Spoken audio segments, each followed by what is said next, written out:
What's up, guys? Welcome to episode 160 of the Monday Night Wars. I am Chad Talks, and joining me, as always, is Jmack Gaming. Hello, it's me. I got a phone call to take during this, but I will still be here, so I'm sorry. Are you just going to be listening to me and listen for me to tell you to skip? Yeah. All right, cool. So, unprofessional, but it needs to happen. I'm sorry. That's fine. So, yeah, we're running some WCW Nitro. It's TEW 2020. I'm ready to run the show whenever Justin runs the gimmick. All right. There you go. All right, so in our first... Let me talk about this match, and then I'll get out of here. Oh, okay, Mr. Phone Call. Sorry. You can wait a second. We had in an abysmal pre-show match, which... Okay. All right. Okay, game. Bobby Eaton Pancakes defeats Horace Hogan in 414 with the Alabama peanut butter jam sandwich. There we go. The Alabama PB and Jam. The Alabama PB and Jamma. The cooking gimmick lives on. All right, here we go. Next segment. All right, so in a pre-show match that had terrible wrestling and non-existent crowd heat, Sabu defeated Disco Inferno in 639 with a triple jump moonsault. Attaboy, Sabu. This was just to get Sabu a win and get some momentum. So, all right, I'm ready for the next segment whenever Justin is. All right, so, Justin, can you still hear me okay? Yeah, I can hear you. Okay. My poor internet connection popped up, so I just wanted to make sure I wasn't cut off. You're good. But we're good. Okay, so, the show starts off with Eric Bischoff in the ring, and he calls out the Road Warriors, the Dudley Boyz, who of course come out with Sting, and the Steiner brothers. I guess the Steiner brothers would come out with them also, since they're all one big faction. And Eric Bischoff, and let me just tell you why this is happening in real life and what we're doing to fix it. So, me and Justin originally booked the weeks leading up to WrestleMania and Rising Sun in 2016.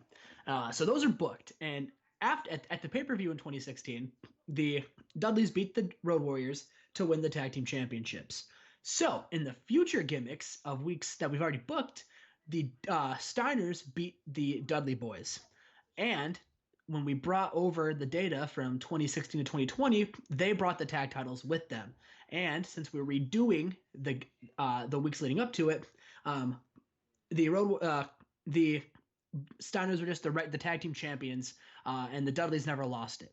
So here's what we're gonna do. We are gonna have the Dudleys actually won the tag titles at the pay-per-view.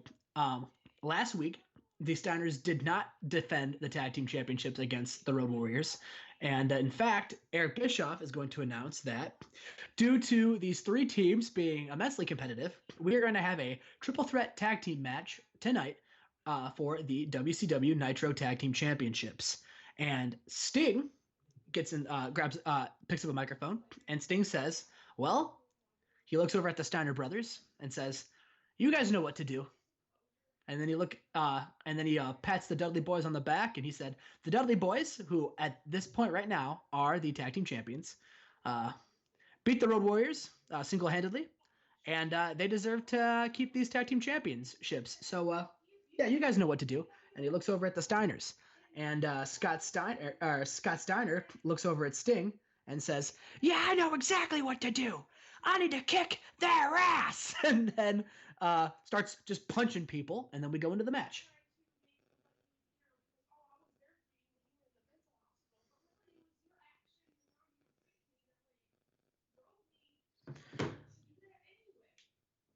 All right, so now we have this tag team championship match. In a decent match, the Legion of... Oh, Justin! The Legion of Doom were not supposed to win. It was the Steiner brothers who were supposed to win. Yo, I swore I'd change that. Oh, my Lord. I go through all of that fucking... I went through all of that trouble to fix it. That's okay. You know what? It's fine. We'll do some. That's the Steiner shoot for you. Here's what we'll do. So the Steiner brothers were about to pin, or about to get the win, and right as they were about to get the pinfall, Scott Steiner broke it up, and the Dudley Boyz were like, "What the fuck, dude?" And even Rick is kind of like, "Come on, man, come on, it's for the boys." And Scott's just like, "Fuck the boys! What do you mean? I want to win them titles!" And then while they're talking, one of the Road Warriors roll up Devon, Actually, no, they were Bubba Ray, and that's how they won the tag team championships. You can demand a rematch right now. Is that something you can actually do?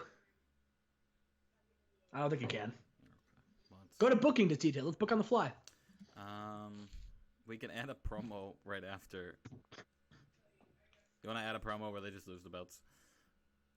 No, we're gonna run with it now. We're gonna run. All right, we're getting to Tommy Dreamer, Shane Douglas. Yep.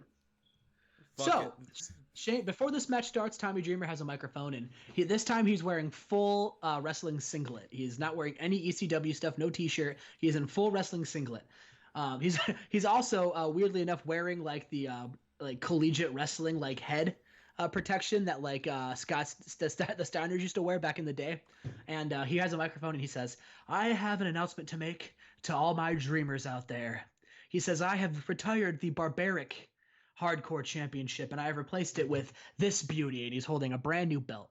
He says, "This is the WCW Pure Championship, a championship for only the most pure wrestling technicians, because I am bringing back the glory of wrestling, the beauty of wrestling, the technical, amazing style that pro wrestling deserves to be. And I'm going to prove to each and every person that if you dream big, you never lose."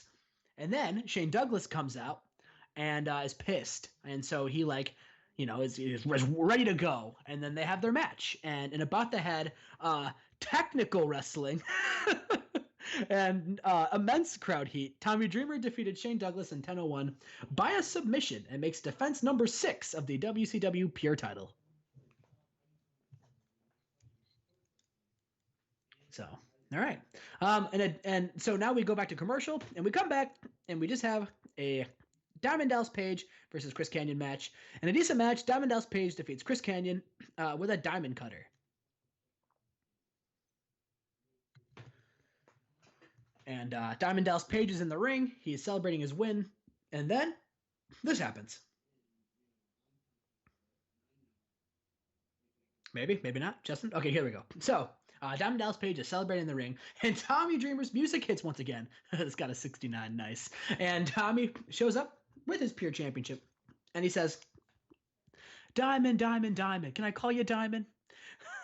I've noticed that you've had a weird run lately in WCW, and you've never really been able to get over that hump. You've never been able to make that step to main event material.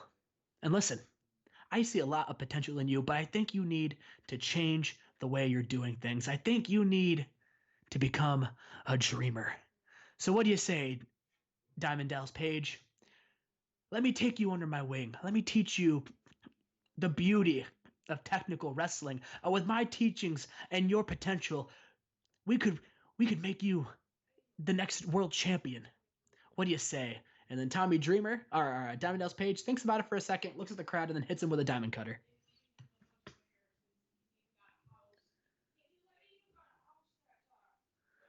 All right, so of course we had the match that was big in Japan. Justin, did you mean to make this an angle, or was it supposed to be? It was supposed to be a match, wasn't it? You told me angle. No, well, I meant match, but that's fine. They pump up their tag team match for next week. I'm pulling up the photos this time. All right, we're not. I said match, but anyway. Let's just fucking scrap the series, Chad. I'm just gonna throw my computer in a lake.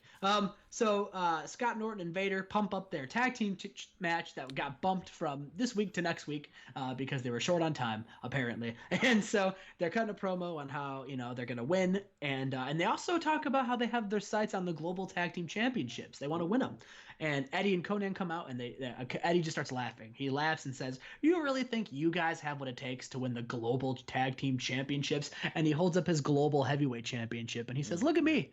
I'm already the best wrestler globally, all over the world.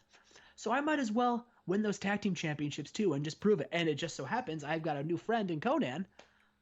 And I think we should win those global tag team championships. We certainly can beat you two schmucks. And Scott Norton's heard enough. Scott Norton just says, You know what? Next week, we're going to kick your ass And then at Rising Sun, we're going to win those tag team championships because we're big in Japan and we're also better than you. And then they actually get in a brawl. Oh, okay. All right. Again, I'm just not in the headspace today. Booking wise, Yes, I'm sorry. we had to cut the match to make room for the Honky Tonk concert. Spoilers. Yeah, I had to deal with that phone call. I'm finally back. That's kind of where my head's been. Everything good? Everything's good. All right, we had this little angle then. So we're backstage, and Sting is like grilling Rick. He's like, listen, I let you bring your brother into the Boyz because you said he would be good muscle. You said he would help us win. All right, and so far, we're not winning. I'm not the world champion, and we lost those tag team championships. So I'm going to go talk to Bischoff, and I'm going to see if I can get a tag team championship rematch with the Dudley Boyz and the Road Warriors, and you and your brother, you're going to help us win. If you know what's good for you. Do you understand me, Rick? Rick is like, yeah, Sting, listen, I'll talk to Scott. He's like, no. We're past just talking to Scott, all right? Handle it, or I will. And then Sting walks away. There we go. Just look up. So we got to break up Sting and Elizabeth, I guess. They're not a good combination. Oh, don't you worry. I got a plan. Okay, my bad. We got Kidman Saturn, though. So we are back, and Kidman is once again taking open challenges for his television championship. And Saturn answers the call. And in about that subpar wrestling, a little heat, Billy Kidman defeats Saturn in 11:56 with a shooting star press and makes defense number 3 of the WCW World Television Title. I think this is actually defense number 2, but oh well. It's probably a little bit more. No, he won it the pay-per-view. Well, he defended it last week too, didn't he? Yeah, but that was the week after the pay-per-view, so that should be. Anyway. So we are backstage. Raven and Mike Awesome are cutting a promo. They're talking about how he says, a lot of people talk about Scott Hall and Kevin Nash like they are two of the greats, and I'll give it to them. They're good, but they're the past. The NWO, they're not around anymore. That's old news. Okay, we're past that. We're over that. The fans don't care about the NWO anymore. The fans care about the now, the present. And right now, in the present, I'm the WCW World Heavyweight Championship. I am the physical championship, damn it. No, I am the World Heavyweight Champion. And Mike Awesome, he's a future WCW World Heavyweight Champion. This kid is great. He's got all the potential and all the makings of a great wrestler. And tonight we have an opportunity. We have an opportunity to shut them up, and we have an opportunity to send a message to Hulk Hogan. That when Hulk Hogan comes back to WCW and challenges me for this championship, it's going to have the same result that he had the last time he challenged me, which was he lost. And guess what happened when he lost? He left. So Hulk, I sent you packing once. I don't mind doing it again. I'm a fighting champion. I don't back down from anybody. So I'm going to beat the outsiders, and then at Rising Sun, I'm going to beat you, brother. Brother? Using the Hulk Hogan catchphrase? I don't know why I struggle with that word. I don't know why either. Are you having a stroke? I'm not having a good day. All right, let's move on to, oh, Lord, whoever. Oh, no. We come back to commercial, and Honky Tonk Man's playing his guitar, and he says, I'm just a honky tonk man. The crowd's like, I'm just a honky tonk man. Just a honky tonk man. Just a honky tonk man. Just a honky tonk man. And halfway through the match, Mortis comes out, kills Honky Tonk Man, and leaves. That's it? That's it? Yep. Oh, my. Yeah, well, it cooled the crowd. That's good. They were too amped up, and we needed to kill it. Well, we got this tag team match to follow that. Got a 72. Yeah, well, everyone needed a fucking raise up after that horrendous concert. And a decent match, the Total Cable Package defeated the Faces of Fear in 10-10 when Lex Luger defeated the Barbarian with a torture rack. Ooh, everyone's favorite tag team, TCP. TCP. Yeah, that was a pretty decent match right there. Yeah, that's right where I expect the Vicious and Luger right now, 70s. Yeah, me too. All right. Oh, here we go, 86. We go backstage, and Eric Bischoff is like, did you hear that, guys? Raven has words. Raven thinks he won the championship, and now he's cocky. He's all big. He thinks he can handle you guys. Well, I got news for you, Raven. All right, the Outsiders, Scott Hall, Kevin Nash. They are in sync. They've been a tag team for a lot longer than you and Mike Awesome. They know each other like the back of their hands, and out of sheer experience, they could beat this tag team. And you have the gall to say brother at the end of your promo calling out Hulk Hogan. I can't wait for Rising Sun. So Hulk Hogan can show you can teach you some respect, can beat some respect into you, or at least whatever's left of you after Scott Hall and Kevin Nash send you home packing. Yeah, let's get this old bitch out of here. They said, "Hey yo, hey yo, hey yo, won't the Raven nevermore? Am I right?" Are you here to see Raven? Or are you here to see Raven? Let's move on to the main event. Not even the co-main event, Chad. No, the main event. And about to had great wrestling and good heat. The Outsiders defeated Raven and Mike Awesome when Kevin Nash pinned Mike Awesome with the Snake Eyes. Raven put up a good fight. I mean, so did Mike Awesome. It was a good match, but Kevin Nash was able to pick up a win against Mike Awesome. So went too long, I guess, and better color commentary. Yeah, but Hall 86, Nash 87, Raven 91. I'm happy the Nash versus Hall storyline has gained heat. But Mike Awesome, 59. Really, he's getting there, but he's just not there yet. Buy out ECW. So Eric Bischoff is cutting a Raven's mad, but he's not mad at Mike Awesome. He's mad they lost, but he helps him up. They're getting ready to leave. They're selling their injuries. Nash and Hall are too sweet in each other, laughing. And Raven says, "Yeah, you got a lot of words, but how about this, Kevin Nash? How about next week? How about I kick your ass and send a message to your old friend Terry? How about that?" And then Eric Bischoff music hits, and Eric says, "Raven, I appreciate the gumption. I appreciate the want to battle Kevin Nash, but that can't happen for two reasons. One, Kevin Nash is going one-on-one against Mike Awesome next week, and two, you have a contract signing against the returning immortal Hulk Hogan." That's right. Ooh. That's right. You're not going to see him at Rising Sun. You're going to see him next week. Ooh. Whoa. That's huge. So see you next week, brother. Wow. And then the NWO music hits, and they all too sweet each other. And then Eric says, and that's because Uncle Eric loves ya.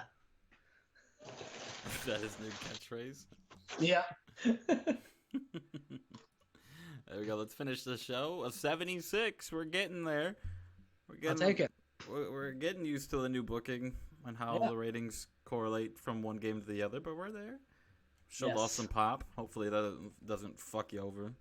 Hopefully not, but You know our luck it will, or your luck at least. Right. Oh. That's been episode 160, Chad. That's been episode 160, guys. Make sure you like and subscribe to Jmack Gaming. We really appreciate all of the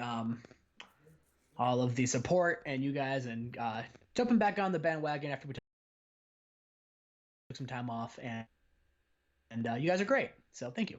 Peace, love, respect, and everybody remember, fuck Cody Rhodes.